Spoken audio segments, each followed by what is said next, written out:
Irmãos, essa é a história de Moisés. A Bíblia diz que o nome Moisés significa tirado das águas. Moisés, logo na sua infância, quando ele era pequeno, houve uma perseguição contra as crianças. Faraó, junto com Herodes e com as suas autoridades, na verdade, ele dá uma ordem para que mate todas as crianças. E o motivo da matança das crianças é porque o número dos hebreus estava crescendo demais. Os hebreus estavam basicamente tomando a nação do Egito. E porque Faraó estava com medo, Faraó manda uma matança porque o libertador tinha aparecido. A mãe de Moisés, Joquebede, durante algum tempo, ela então esconde o seu filho. E aí, depois de um tempo, aquele menino cresce, ela tem uma estratégia. E a estratégia de Joquebede era colocar o seu filho no rio Nilo. E ela então coloca ele num cesto, e ela coloca o filho no Nilo. E Miriam, que era a irmã de Moisés, ela acompanhou aquele cesto. E por uma ocasião especial, divina, a filha de Faraó estava tomando banho naquele momento, era o costume dela, naquele rio, junto com as suas servas. E elas então encontraram aquele cesto, e dentro do cesto tinha uma criança muito bonita chamada Moisés. Ela pega aquela criança, e ela fica apaixonada pela criança, então decide adotar Moisés.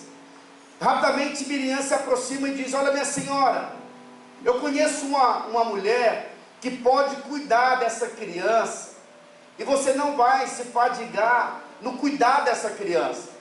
E aí Miriam então, ela dá essa ideia, a filha de Faraó concorda, aceita, e aí Miriam leva o irmão para a sua mãe. Além da mãe de Moisés, Joquebede, cuidar de Moisés, agora ela está recebendo, e agora a sentença de morte aconteceu na vida de Moisés. Então Moisés significa tirar das águas. Na história de Moisés, nós vamos ver muita coisa acontecendo. A história de Moisés é marcada com águas. Moisés foi aquele que abriu o mar. Moisés foi aquele que orou, sabe, falou para a rocha, e de uma rocha saiu água, porque aquilo fazia parte da história de Moisés. A Bíblia diz que Moisés então foi criado no palácio do Faraó, estudou nas melhores universidades do Egito, se tornou um homem muito habilidoso, forte, alguém inteligente, alguém imponente, alguém muito capacitado. Mas ele sabia que ele não fazia parte daquela linhagem do Egito. Ele sabia que a descendência dele era a descendência do Deus de Abraão, do Deus de Isaac e do Deus de Jacó. E por uma ocasião especial, Moisés andando ali no palácio, ele vê um egípcio maltratando um dos seus irmãos, maltratando gente que era do sangue dele, maltratando um hebreu. Sabe, o sangue corre na veia dele, e ele então não permite que aquilo aconteça, e ele então mata aquele egípcio. E ele então, depois que mata o egípcio, porque havia um desejo no coração de Moisés, Moisés queria libertar o seu povo, mas ele estava usando as ferramentas não apropriadas para a libertação. A Bíblia então diz que Moisés, depois ele se depara com dois irmãos hebreus brigando, e ele então diz: olha, por que vocês estão brigando? Vocês são irmãos. E um dos hebreus se levanta de uma maneira muito ousada para Moisés e pergunta: quem te colocou como autoridade sobre as nossas vidas? Você não sabe que nós vimos que você matou um egípcio, e você agora quer nos matar? Moisés ficou perturbado com aquela declaração, e ele então teve que ir para o deserto, ele teve que fugir, porque se aquele hebreu já estava ciente do que tinha acontecido, quanto mais Faraó. Então Moisés tinha traído aquele que havia criado, havia dado a ele todo o sustento, e ele vai para o deserto. Deserto na Bíblia representa lugar de tratamento. No livro de Deuteronômio, capítulo 8, verso 2, Deuteronômio, capítulo 8, verso 2, está escrito assim, ó: recorda-te-ás de todo o caminho pelo qual o Senhor teu Deus te guiou no deserto esses 40 anos, para o quê? Para te humilhar, para te provar, para saber o que estava no teu coração, se guardarias ou não os seus mandamentos. Então veja que deserto representa um lugar onde Deus vai tirar todo o orgulho dos seus filhos. A Bíblia diz então, aqui no livro de Êxodo, capítulo 3, que Moisés, ele está no deserto, e no deserto ele vai levar o seu rebanho, e de repente no monte ele vê uma sarça pegando fogo. Era normal isso naquele tempo, porque era um lugar seco, deserto, então era comum ver esses galhos secos pegando fogo. Mas Moisés ficou perplexo, porque o fogo que estava naquela sarça não era consumido. E ele então chega para mais perto, porque algo sobrenatural estava acontecendo. E ele então, observando, ele vai para ver o que estava acontecendo, e do meio do fogo, uma voz, ela então brada dizendo: Moisés, Moisés. No meio do sobrenatural, Moisés recebe uma chamada de Deus. Moisés estava com 80 anos, e nós não sabemos o porquê, mas a Bíblia diz que aos 80 anos de idade, além do cara estar velho, sem força, Moisés também se tornou um homem gago. Ou seja, Deus está chamando um velho. Isso acontece em um contexto espiritual. A sarça está ardendo e Deus fala: Moisés, Moisés, o clamor do meu povo chegou até os meus ouvidos. Agora, tira a sandália dos pés, porque esse lugar que você está pisando é um lugar santo. Os pés apontam para um caminhar. Deus está chamando Moisés para um novo caminhar, para um caminhar de alguém que depende do mover do Espírito Santo. Aos 80 anos de idade, Moisés já velho, Moisés gago, começa o ministério dele. Deus está dizendo: olha, o ministério de todos os meus filhos vai começar quando eles desistirem da sua força natural e dependerem do meu Espírito. Não tem como Deus nos usar de uma maneira sobrenatural na força do nosso braço. Moisés estava tranquilo no palácio, ele não precisava matar ninguém, mas sabe, havia um desejo no coração de Moisés. Moisés precisou ter essa experiência genuína com o Senhor. Deus tinha formado uma identidade dentro dele, mas a ferramenta que Moisés queria usar contra o povo, contra Faraó, para libertar o povo, era uma ferramenta natural. E Deus então leva ele para o deserto, para a escola da humildade, para tirar toda a arrogância, para tirar toda a capacidade dele natural, para que ele venha depender da força do Espírito. Sabe, e todo chamado de Deus começa com esse ambiente sobrenatural. A Bíblia diz que o mesmo aconteceu com os discípulos. O Senhor estava com seus discípulos, livro de Lucas capítulo 24, verso 49, diz assim, ó: eis que envio sobre vós a promessa de meu Pai, permanecei, pois, na cidade, até que do alto sejais revestidos de poder. A Bíblia diz que Jesus, ele tinha ensinado seus discípulos. Todos os seus discípulos viram Jesus andando por sobre as águas, viram Jesus ressuscitando mortos, viram Jesus curando enfermos, viram Jesus curando cegos, eles viram Jesus fazendo tudo. Mas o ministério de Jesus começou lá no dia em que Jesus foi batizado. No livro de Atos capítulo 10, verso 38, o autor, que é Lucas, diz o seguinte: como Deus ungiu a Jesus com o Espírito Santo e com poder, o qual andou por toda parte, fazendo bem e curando a todos os oprimidos do diabo, porque Deus era com ele. O diabo só vai se submeter quem está cheio do Espírito Santo, quem tem intimidade com o Espírito Santo, quem viu a sarça pegando fogo e ouviu de dentro da sarça uma voz dizendo o seu nome.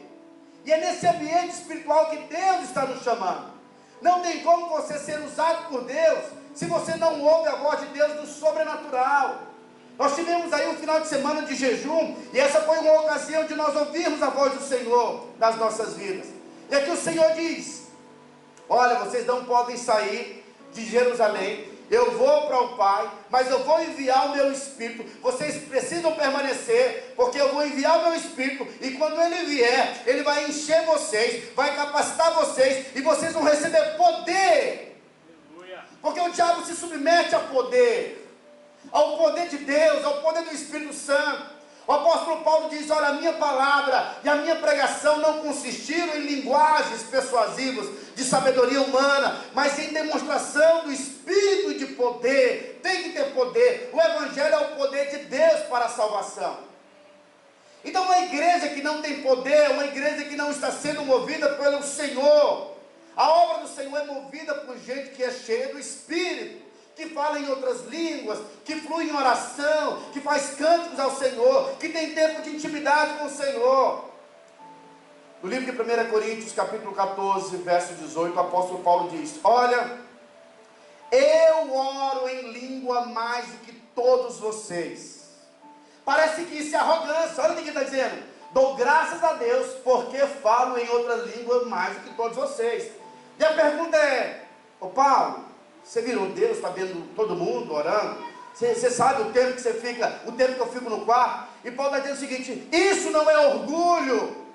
Eu fui discípulo de Gamaliel, eu fui discípulo do melhor rabino de Israel, eu era o braço direito desse cara, eu seria o sucessor. Todos gostariam de ser discípulo de Gamaliel, que é o pensador da nossa época.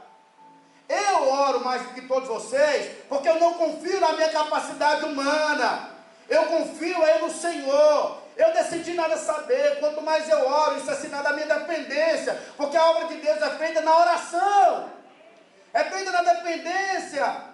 E se nós tivermos uma experiência com a sarça, você vai mandar o diabo sair lá da sua casa, você vai mandar o diabo sair lá da sua escola. Por que você tem medo às vezes de evangelizar para os seus amigos? Porque falta o poder de Deus. Nós precisamos de poder do Espírito Santo. Quanto mais cheio de Deus nós tivermos, mais nós seremos ousados. Atos capítulo 2, verso 1. Ao cumprir-se o dia de Pentecostes, estavam todos reunidos no mesmo lugar.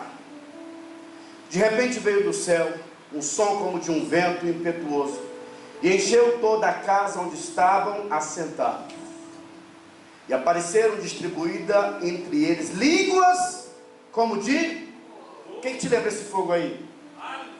E pousou uma sobre cada um deles. E todos ficaram cheios do Espírito Santo. E eles passaram, não foi o Espírito Santo que falou por eles, e passaram a falar em outras línguas, segundo o Espírito lhes concedia que falasse. Eles estavam reunidos, aguardando a promessa do Pai. E de repente o Senhor manda do céu um vento impetuoso encheu aquele lugar. E eles então ficaram cheios do Espírito Santo. No livro de Atos capítulo 1, verso 8, o autor Lucas diz o seguinte: mas vocês vão receber poder ao descer sobre vocês o meu Espírito, e vocês serão as minhas testemunhas, tanto em Jerusalém como em toda a Judéia e em Samaria, até os confins da terra. Quem tem Bíblia aí? Abre a sua Bíblia aí no livro de Atos capítulo 29, todo mundo vai abrir. Atos capítulo 29, rápido, tem que ser rápido.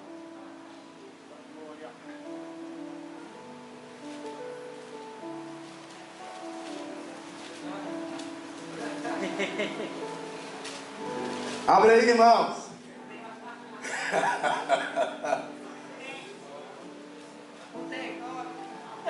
Irmãos, no capítulo 28 de Atos, o Atos é o único livro que não tem fim. Atos capítulo 29 chama-se hoje. Aleluia. Nós iremos continuar a obra dos apóstolos. Esse é o nosso tempo. Deus não te chamou para ser rico, ainda que Ele possa te dar riqueza. Deus não te chamou para ser empresário, te chamou para ser um avivalista. Deus nos chamou para ganharmos essa cidade. Há uma grande responsabilidade para mim e para você, mas nós precisamos do fogo do Espírito. Amém. Tem algum crente aqui? Amém. Me ajuda, pelo amor de Deus. Então o livro de Atos capítulo 29 é a nossa história. Nós vamos continuar essa hora. Ontem eu fui dormir, eu falei: Deus, eu não tenho a palavra do culto de amanhã. Me dá essa palavra, Senhor. E dá um sonho, alguma coisa. E aí, 5 horas da manhã eu acordei. Que sonho perturbador. Eu vi um homem grande e forte abusando sexualmente de um jovem. Ele estava em cima do jovem, abusando dele sexualmente. E o jovem gritava. E eu vi a situação. O sentimento natural, quando você vê uma situação dessa, é a justiça própria. Ver um cara agressivo dessa forma, a vontade que tem é você pegar um facão e colocar lá no ônibus do cara também. Quando você vai coloca um sujeito desse para uma prisão, é uma situação assim tão complicada que os bandidos não respeitam não. Mas sabe o que é? Porque eles estão fazendo algo que vai além. Eles não respeitam quem é pedófilo. E aí o Senhor falou para mim que tem como um pedófilo, um homossexual, um macumbeiro, uma prostituta mudar de vida, quando ele se encontra com amor e com o poder do Espírito Santo. O Evangelho é o poder de Deus para a salvação. Se a pessoa se encontrar com o poder de Deus, há transformação. E nós estamos nesse final de semana, que é o final de semana carnaval. Muitas pessoas nesse exato momento estão recebendo o vírus do HIV. Não é uma profecia não, é o que está acontecendo. Outras pessoas são jovens que estão recebendo uma barriga sem um pai. Às vezes vai estar dopada com tantas drogas que nem vai saber quem é o pai. E tudo isso é uma movimentação da carne. No livro de Gálatas, capítulo 5, verso 19, o Senhor começou a ministrar no meu coração que o homem, sem o Espírito Santo, ele se torna um animal. Olha o que a Bíblia diz. Ora, as obras da carne são conhecidas, e são elas: prostituição, impureza, lascívia, idolatria, feitiçarias, inimizades, porfias, ciúmes, iras, discórdias, dissensões, facções, invejas, bebedices, glutonarias e coisas semelhantes a essas, a respeito das quais eu vos declaro, como já outrora vos preveni, que não herdarão o reino de Deus os que tais coisas praticam. Isso são as manifestações da carne. A nossa carne não é confiável. Nós separamos esse tempo de jejum, não é para te maltratar não, é porque nós não confiamos na nossa carne. Tempo de jejum é tempo de você matar a perversão da sua carne, é tempo de você ganhar domínio próprio, é tempo de você dizer: carne, você vai morrer e o meu espírito vai ser reavivado. É um convite a você crescer espiritualmente. Mas a Bíblia diz o seguinte, pode continuar, verso... Mas o fruto do Espírito é o que, irmãos? Amor. É o que mais? Alegria. É o que mais? Paz.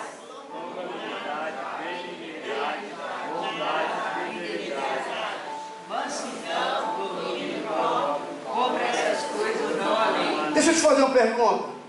Qual das duas manifestações você quer para a sua vida?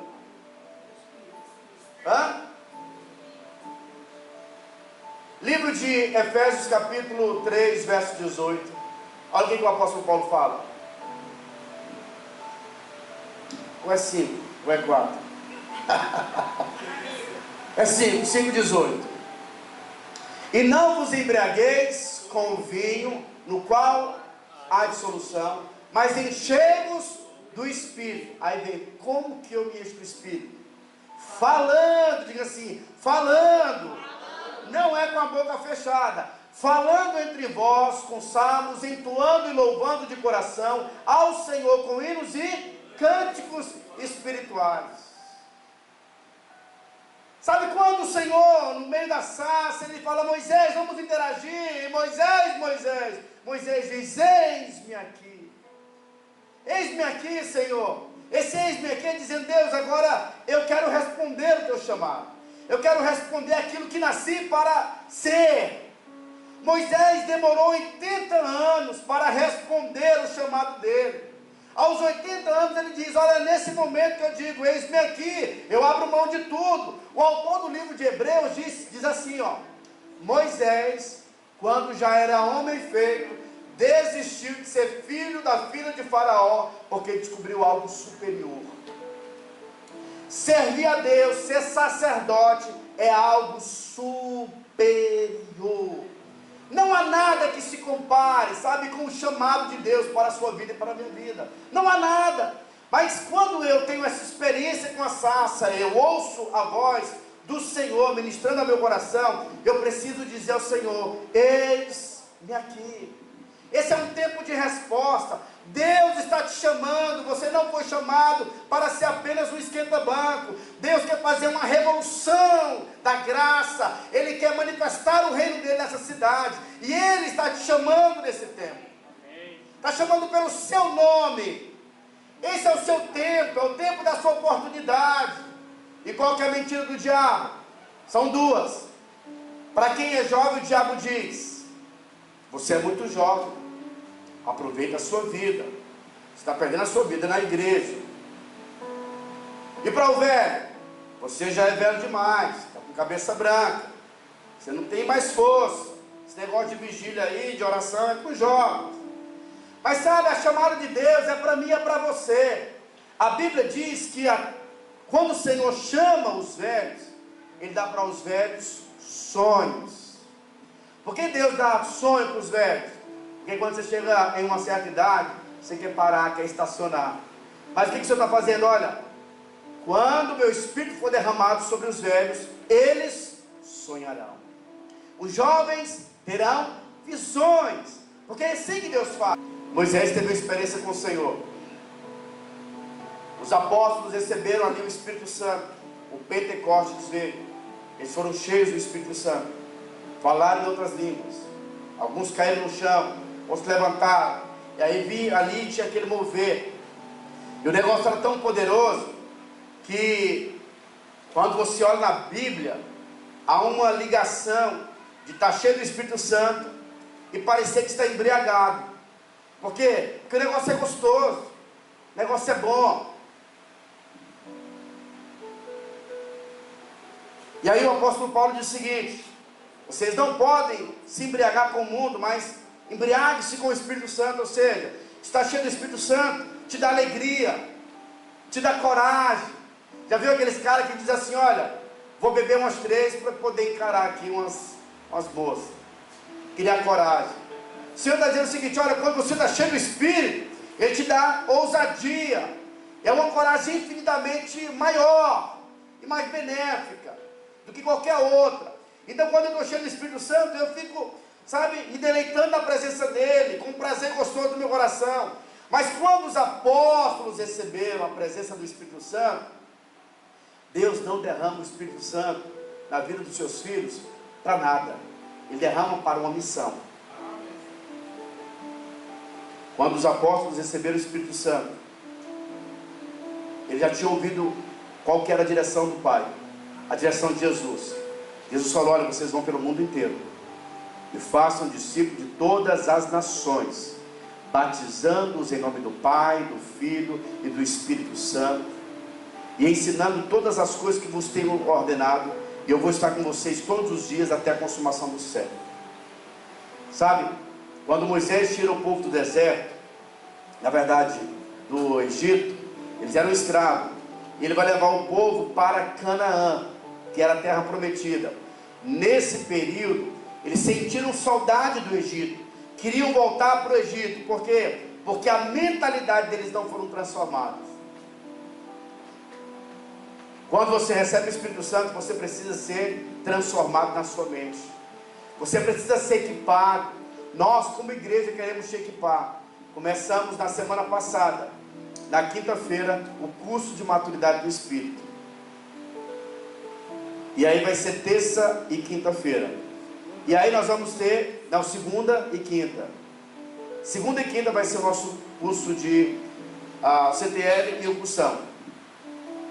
E o que acontece, irmãos? Para você cumprir o seu chamado, você precisa ser aperfeiçoado. Você precisa ser equipado. Você precisa receber um suporte, suprimento espiritual. Senão você não vai conseguir avançar, porque a sua mente vai ser uma mente caída. Tirar você do Egito não é difícil, porque a mão poderosa está conosco. Mas você precisa mudar a sua mentalidade, sabe? E o cursão é justamente para isso. É um curso que Deus nos deu, tem uma duração de 5 meses. E aí eu estou conversando com o pastor Adriano, tentando convencer ele, que se você quiser ainda fazer esse curso, nós vamos te dar uma oportunidade. O pastor Adriano falou que vai ter que ter o milho, coloca o milho no chão, você fica de joelho orando, até o coração dele ser convencido para você fazer a sua inscrição. Você animou? Então assim, se houver um desejo no seu coração, procura o pastor Adriano, que ele vai estar te orientando, se ainda dá para você fazer, porque fizemos só uma aula. Vai ser um tempo de você crescer, de você avançar, de você amadurecer, porque nessa chamada, primeiro Deus chama Moisés, depois que Deus chama Moisés, Deus começa a ensinar Moisés, a discipular Moisés, a orientar Moisés. Deus começa a dizer para Moisés o seguinte: olha Moisés,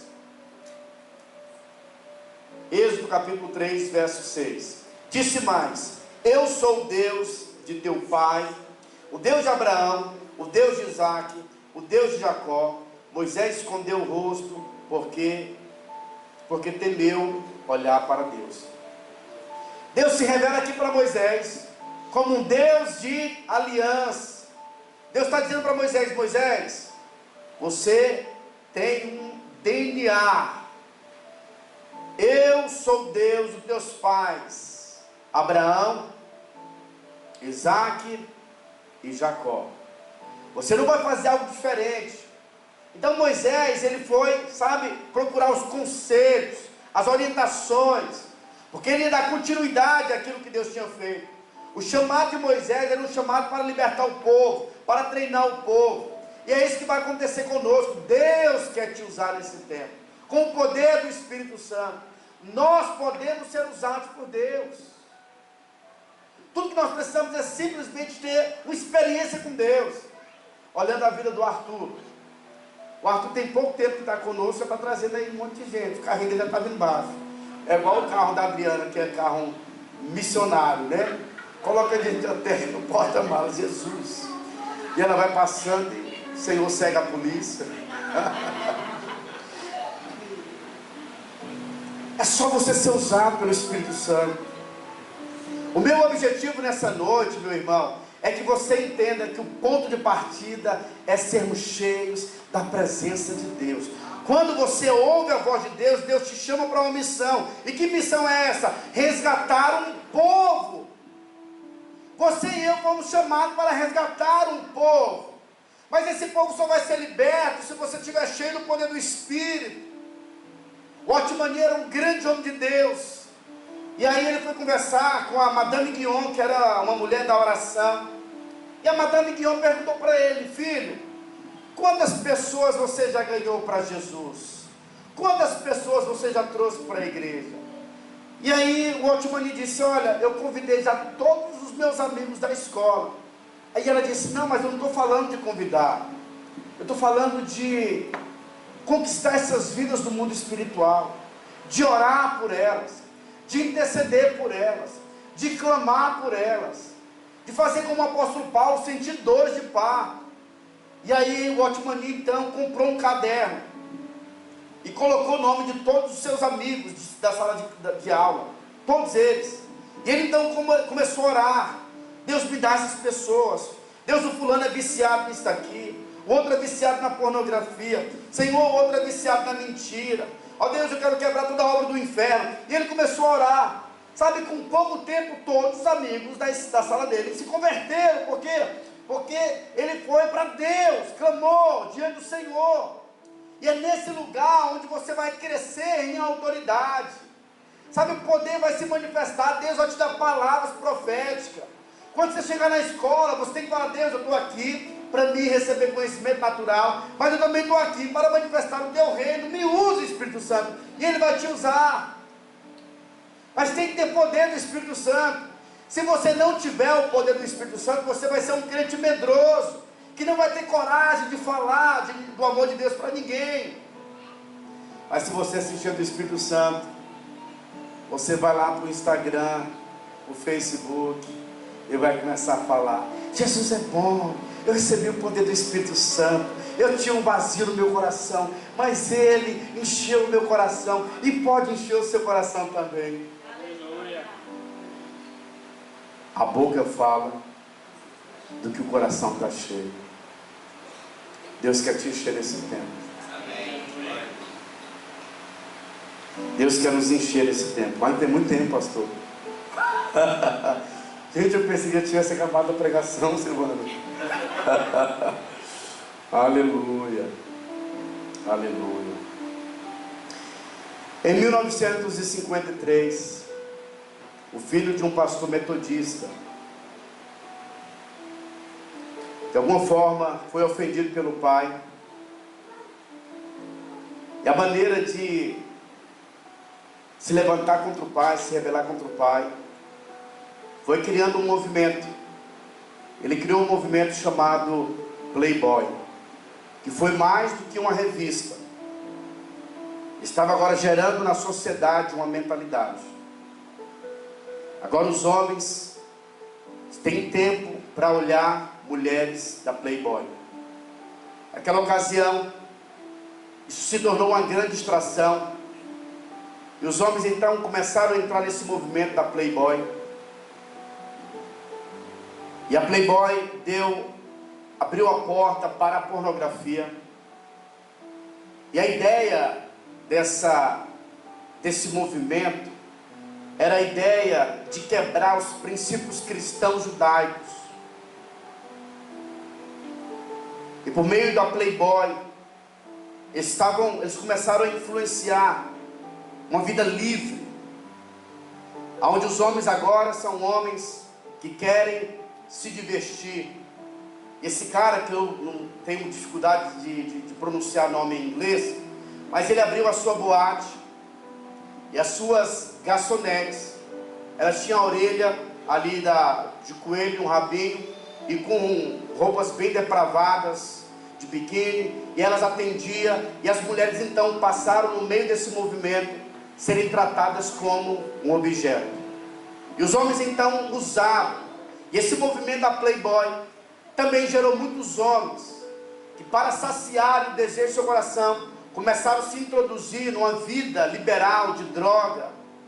E nesse movimento Playboy, era um movimento de homens que estavam oferecendo. Eles geravam a mentalidade daquele homem que era o galã, com aquela roupa bonita, com aquele óculos escuro, com um carro, e ele saía e trocava de parceira quando ele quisesse. Mas esse câncer que foi gerado na sociedade, gerou uma geração de homens que destruiu muitos lares. Muitos jovens, muitas crianças estavam nascendo sem os seus pais, traumatizados. Esse movimento levou muitos jovens para a prisão, porque os jovens se rebelavam, porque não tinha a figura do pai, nem conheciam os seus pais. As mulheres, para serem desejadas, vestiam roupas depravadas. E esse movimento foi crescendo no mundo inteiro. E hoje nós temos essa geração que tem influenciado. E hoje a geração Playboy tem usado, tem pegado na mão de muitos jovens e tem ensinado, sabe, algo completamente fora dos padrões de Deus. Mas esse é o tempo em que Deus está restaurando isso, está te levantando, está me levantando para estabelecermos a vontade de Deus, para mostrarmos o princípio celestial para as nossas famílias. Porque o homem, ele precisa ser o provedor, o líder da casa, aquele que traz segurança para a família, aquele que tem tempo com os filhos. Os seus filhos vão te conhecer, porque você vai ser alguém que não vai usar mulheres como um objeto. Na verdade, você foi chamado para constituir famílias que representam o céu. E nós então estamos aqui para combatermos a mentalidade satânica e estabelecermos o reino de Deus na nossa sociedade. Você foi chamado para ser o valente da sua casa, aquele que protege a sua família, aquele que não abandona o barco, aquele que vai até o fim. Passa por pressão, mas suporta a pressão. E sabe o interessante dos playboys? Foi levantada uma pesquisa que a maioria deles, no final da sua vida, eles morrem na solidão. Porque eles não querem se apegar com mulheres nenhuma, já feriram tantas, os filhos estão revoltados com eles, eles não querem ter contato e morrem isolados, sós. Por quê? Porque eles entraram no caminho de morte, no caminho de fazer e satisfazer os desejos da carne. Mas Deus está te chamando para restaurar a sua mentalidade. Nós fizemos aqui um apelo na sexta-feira e chamamos aqueles que não tinham pais. Veio um monte de jovens aqui e a gente sentia a dor do coração de muitos jovens aqui, chorando porque não tinha figura paterna. Olha o trauma que isso causa em um jovem. Mas nós somos chamados para fazermos diferente. Na minha casa eu fiz uma mesa grande. E naquela mesa eu falei, na minha casa vai ser diferente da casa dos meus pais. Na casa dos meus pais, na hora do almoço, todo mundo ia para frente da televisão. Na minha casa nós vamos sentar na mesa para almoçarmos juntos. Sabe, eu comecei a mudar todos os padrões passados. Por quê? Porque esse é o nosso tempo. Deus está te chamando para uma missão de restauração. Você foi chamado para restaurar essa sociedade. Hoje está na moda, principalmente aqui em Barretos, sabe, um movimento de jovens que querem a espiritualidade, mas estão buscando a espiritualidade nos lugares errados, estão sendo enganados por guias e demônios. Você foi chamado para manifestar o poder de Deus. Essas pessoas vão receber do verdadeiro amor, da verdadeira alegria. E é como Mateus cantou aqui na canção, havia um vazio no coração. E sabe, ele procurava isso. Eu também tive essa experiência de colocar brinco, sabe, de ter um cabelo diferente, sabe, de ter coisa diferente. Por quê? Porque o problema não era fora, era dentro. Faltava a vida de Deus, faltava a unção do Espírito. E Deus quer fazer isso conosco nesse tempo. Deus quer te encher, porque Ele quer resgatar muitos jovens, quer restaurar muitas famílias. A sua maior proteção é se encher do Espírito Santo.